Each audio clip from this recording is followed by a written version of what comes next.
खबर शामिल करते हैं। सरगोदा से नदीम राजपूत की इस रिपोर्ट में 7 बच्चों की मां सोबिया बीबी इंसाफ के हसूल के लिए प्रेस क्लब पहुंच गई। सरगोदा की रिहायशी 7 बच्चों की मां सोबिया बीबी इंसाफ की तलाश में सरगोदा प्रेस क्लब पहुंच गई। मुतासरा खातून के मुताबिक वो गुज़िश्ता 2 साल से एक घर में मुलाजमत कर रही थी। ताहम जब उन्होंने अपनी मेहनत मजदूरी के वाजिब अदा पैसे मांगे तो घर के मालकान ने उन पर झूठे मुकदमा दर्ज करा दिए। सोबिया बीबी का कहना था कि 2 साल तक न उन पर और न ही उनके बच्चों पर किसी किस्म का इल्जाम आयद किया गया, मगर जब उन्होंने अपने हक की बात की तो साजिश के तहत उनके खिलाफ मुकदमा दर्ज करवा दिया गया। उनका मजीद कहना था कि वो अपनी मासूम औलाद के हमरा दर बदर इंसाफ की तलाश में हैं। मुतासरा खातून ने वज़ीर आला पंजाब मरियम नवाज शरीफ से अपील की है कि उन्हें इंसाफ फराहम किया जाए और उन पर दर्ज झूठे मुकदमात खत्म किए जाएं।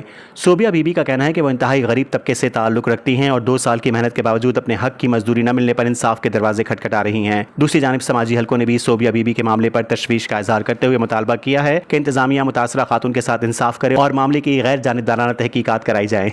चक नंबर 3 मियां जवेद वाल अमानत निंगियाना 5 ਚੱਕ को ਉੱਥੇ ਅਸੀਂ ਨੌਕਰੀ ਕੀਤੀ। ਉਹਨਾਂ ਝੂਠੀ FIR ਕਰਾ ਲਈ। ਦੂਸਰੇ ਨੰਬਰ ਤੇ ਜ਼ਿਲ੍ਹਾ ਚਨਿਓਟ ਦੇ ਵਿੱਚ ਹੈ ਵਿੱਚ ਡਾਵਰ ਚੱਕ ਨੰਬਰ ਡਾਵਰ ਫੈਸਲ ਹਰਾ ਲੋ ਵਾਲਦਾ ਅਮੀਰ ਅਹਿਮਦ ਉਸ ਸਾਡੇ ਤੇ ਝੂਠੀ FIR ਕਰਾਈ। ਮੇਰੇ ਬੱਚੇ ਨੂੰ ਵੀ ਅਗਵਾ ਕੀਤਾ। ਮੇਰੇ ਬੱਚੇ ਦੀ ਹੱਕ ਹਲਾਲ 2 ਸਾਲ ਦੀ ਕਮਾਈ ਵੀ ਖਾ ਪੀ ਗਿਆ। ਉਹਦੇ ਬਾਵਜੂਦ ਮੇਰਾ ਪਰਚਾ ਹੀ ਬੱਚੇ ਦਾ ਖਾਰਿਜ ਕਰ ਦਿੱਤਾ। ਸੋ ਪੁਲਿਸ ਵਾਲਿਆਂ ਮਿਲ ਮਿਲਿਆ ਕਰਤੇ।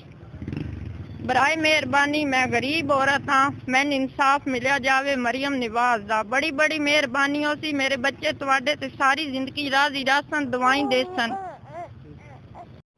مریم نواز اگے اسی غریب بندے ہاں، اللہ واسطے والی اپیل منگدے ہاں کہ میرے اس بچے کام کر تے اغوا بھی ہویا وے دے اغوا والے پرچے جو ہیں او بھی خارج ہو گیا وے۔ اسی غریب بندے ہاں، پولیس والےاں پیسے لے دے کرتے عطا شہید تھانے وچ میرا بچہ برآمد ہی ہو گیا چنیوٹوں اس زمیندار فیصل ہرل کولوں۔